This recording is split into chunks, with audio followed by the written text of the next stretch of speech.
Selamat berhari Minggu, Salam Bapak Ibu Sidang Jemaat Gereja Baptis Indonesia Pengharapan Surabaya. Kini saatnya kita akan mendengarkan firman Tuhan. Sebelumnya kita akan berdoa terlebih dahulu. Kita berdoa. Bapa kami yang ada di dalam surga, kini saatnya kami mau dengar firman-Mu. Kami mohon Roh Tuhan yang bekerja atas hamba-Mu yang memberitakan dan atas setiap anak-anak-Mu yang mendengarnya, supaya seluruh maksud-Mu sampai ke dalam hati kami masing-masing. Di dalam nama Tuhan Yesus, kami sambut firman-Mu. Amin. Bapak, Ibu, Saudara, sekarang ini kita masuk dalam masa akhir zaman. Seperti teks di dalam 2 Timotius pasal 3 ayat 1 sampai ayat yang ke-9 menjelaskan tentang keberadaan manusia di akhir zaman. Lalu kondisi ini semakin dipersulit dengan adanya pandemi COVID-19. Nah, kondisi ini memberikan tantangan kepada setiap kita orang percaya supaya kita menjadi kuat, tangguh dalam menghadapi semuanya itu. Untuk menjadi orang yang memiliki iman yang kuat, yang tangguh, maka kita memerlukan satu tindakan-tindakan agar supaya kita semakin kuat di dalam iman, cakap dalam mengelola setiap persoalan. Lalu ketika kita memiliki kecakapan itu kita tularkan kepada orang lain. Mengapa demikian? Dengan semakin banyak orang kuat dalam iman, cakap, handal dalam menghadapi hidup ini, maka kita akan semakin kuat. Bapak, Ibu, Saudara, teks 2 Timotius itu adalah teks yang berisi tentang kesusahan Rasul Paulus yang ada di penjara, tetapi juga berbicara tentang kesulitan yang dihadapi oleh Timotius dalam menghadapi tantangan pelayanan. Tetapi dua hamba Tuhan ini, baik itu Paulus maupun Timotius, mereka adalah orang-orang yang kuat dalam iman, mereka adalah orang-orang yang handal di dalam menghadapi berbagai macam tantangan. Bagaimana itu bisa terjadi? Ada 3 orang sesungguhnya yang bisa kita perhatikan. Yang pertama, Rasul Paulus itu sendiri sebagai pemberita Injil, kita sudah tidak ragu-ragu lagi. Lalu yang kedua adalah Ibu Eunike, yaitu ibunya dari Timotius. Dia percaya hasil perjalanan penginjilan Paulus di tahap yang pertama. Lalu Ibu Timotius ini selanjutnya memuridkan, membimbing, mementor anaknya yang bernama Timotius, yang akhirnya Timotius menjadi orang yang dikenal baik, orang yang memiliki iman dan juga kecakapan dalam menghadapi kehidupan ini. Nah, Bapak Ibu, teks firman Allah yang sudah kita baca tadi, yaitu dari 2 Timotius pasal 3 ayat 15 sampai ayat 10 sampai ayat yang ke-17 ya. Di sana kita menemukan bahwa Timotius adalah seseorang yang memiliki rasa haus rohani dan juga seseorang yang antusias di dalam menjalani hidup ini. Mengapa demikian? Kita dapat melihat dari pernyataan Rasul Paulus yang tertulis di dalam 2 Timotius pasal 3 ayatnya ayat yang ke-10. Di sana dikatakan demikian. Silakan perhatikan 2 Timotius pasal 3 ayat yang ke-10 berbunyi demikian. Tetapi engkau, ini kata Paulus kepada Timotius, tetapi engkau telah mengikuti ajaranku, cara hidupku, pendirianku, imanku, kesabaranku, kasihku, dan ketekunanmu.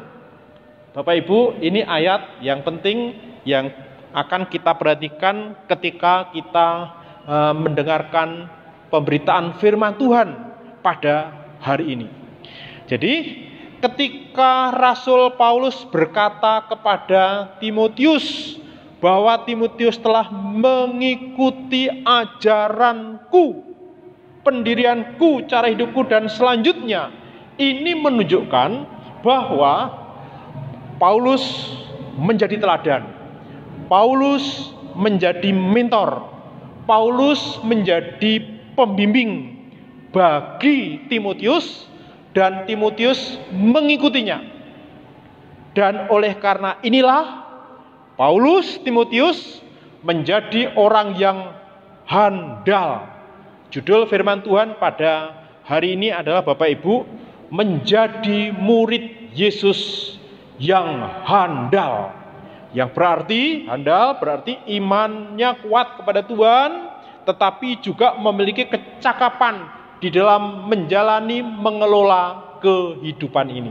Nah, dari ayat ini mari kita perhatikan, yaitu unsur-unsur yang terkandung dalam kepribadian seseorang yang handal. Ada 7 ya, ada 7 yang didaftarkan oleh Rasul Paulus di dalam ayat yang ke-10 tadi. Dalam diri Timotius ada 7 hal ini. Lalu selanjutnya 7 hal ini perlu kita pelajari supaya itu ada bertumbuh di dalam kehidupan kita. Yang pertama, kata Paulus, engkau telah mengikuti ajaranku. Ini artinya seseorang yang kuat dalam iman, handal dalam kehidupan ini, mereka memiliki ajaran yang sehat, ya, ajaran yang sehat. Yang artinya pengajaran di dalam kehidupannya hanya berdasarkan Alkitab firman Tuhan yang berpusat pada Yesus Kristus. Oleh karena itu, Rasul Paulus menuliskan di dalam ayat yang ke-14 dan ayat yang ke-15. Kalau saya baca di sana berbunyi demikian, tetapi hendaklah engkau tetap berpegang pada kebenaran yang telah engkau terima dan engkau yakini, dan selalu mengingat orang yang telah mengajarkannya kepadamu. Ingatlah juga bahwa dari kecil engkau sudah mengenal kitab suci yang dapat memberi hikmat kepadamu dan menuntun engkau kepada keselamatan oleh iman kepada Yesus Kristus. Ya, jadi ayat ini menunjukkan bahwa Timotius memiliki ajaran yang benar yang didasarkan pada Alkitab firman Tuhan dengan pusat Yesus Kristus. Kita juga perlu memiliki akan hal ini. Lalu yang kedua adalah yang perlu dimiliki oleh orang-orang supaya handal adalah cara hidup yang benar. Paulus berkata kepada Timotius, engkau telah mengikuti cara hidupku. Kalau berbicara tentang cara hidup, ini berbicara tentang disiplin, tentang tertib dalam menjalani nilai-nilai hidup yang berdasarkan firman Tuhan. Menjunjung tinggi etika Alkitab, memiliki gaya hidup sebagai orang beriman. Nah, ini harus kita bangun seperti nasihat-nasihat yang terdapat di dalam 2 Timotius pasal yang ketiga ayat 15, termasuk 1 Timotius pasal 4 ayat 12 sampai ayat yang ke-15 yang di dalamnya berbicara tentang janganlah engkau menganggap rendah karena engkau muda dan selanjutnya. Itu menunjukkan bahwa ada gaya hidup yang dibangun di dalam kehidupan Timotius yang perlu kita bangun. Lalu yang ketiga, pendirian, memiliki pendirian. Yang dimaksud dengan pendirian di sini Bapak Ibu, orang ini dalam hidupnya berkonsentrasi kepada tujuan. Tujuan itu berdasarkan pada panggilan Allah. Maka selanjutnya dia akan terus hidup dalam rencana-rencana untuk menggapai tujuan itu dalam kehidupannya, dipenuhi dengan tindakan-tindakan yang berorientasi pada tujuan itu.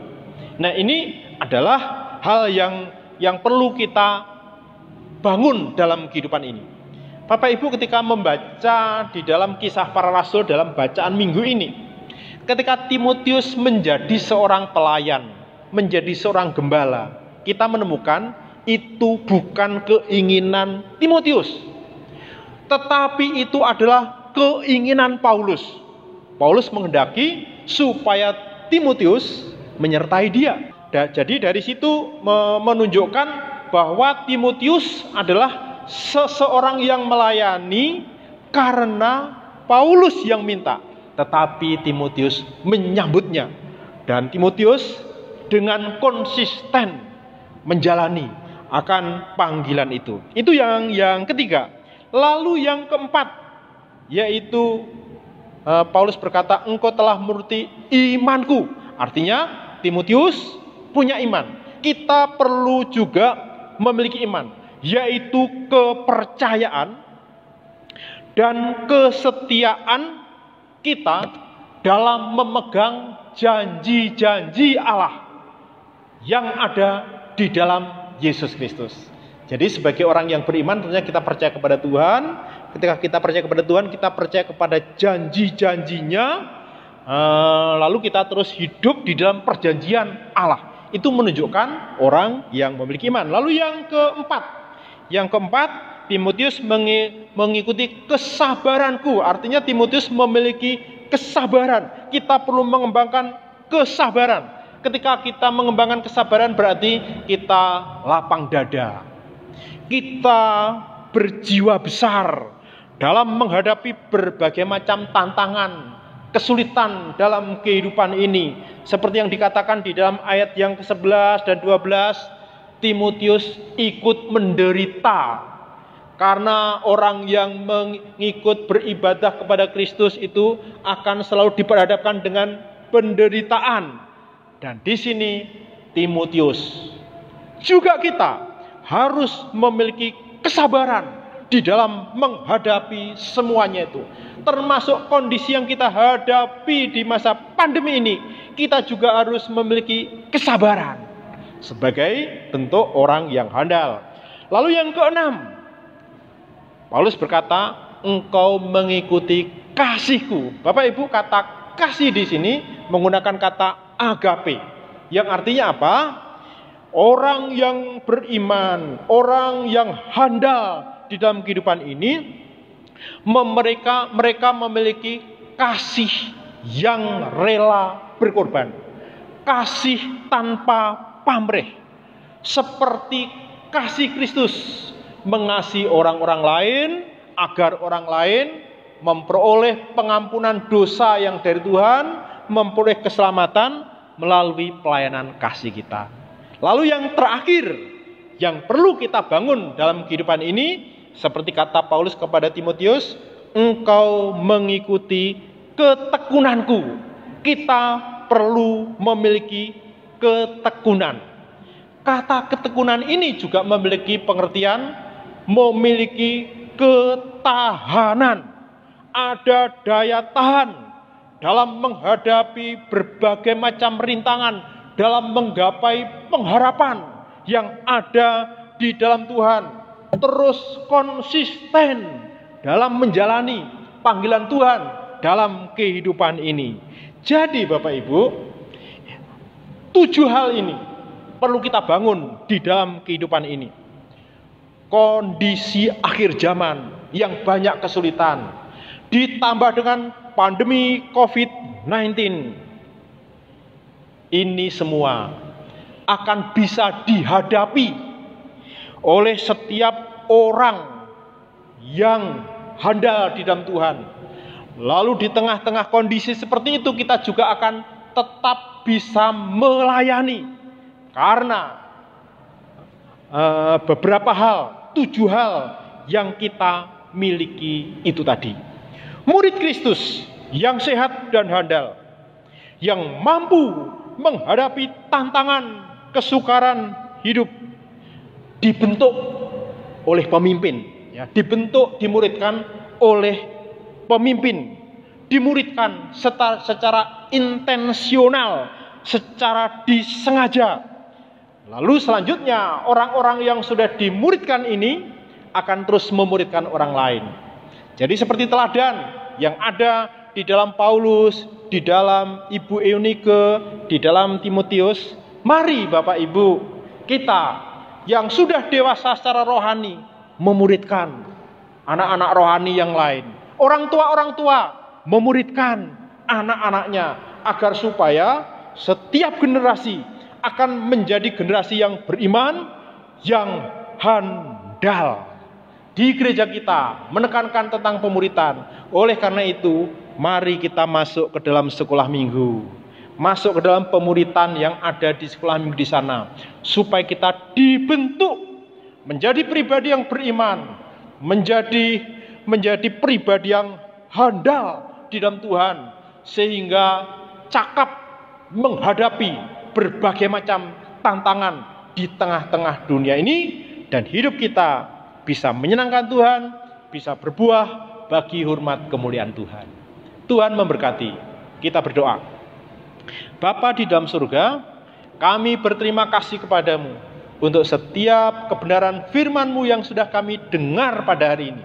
Biarlah Tuhan, kami akan terus mengembangkan diri menjadi pribadi yang handal seperti yang dilakukan oleh Paulus dan yang ditiru, yang diikuti oleh Timotius. Taruh firman-Mu, meteraikan setiap kebenaran firman-Mu di dalam hati kami masing-masing. Di dalam nama Tuhan Yesus kami berdoa. Amin.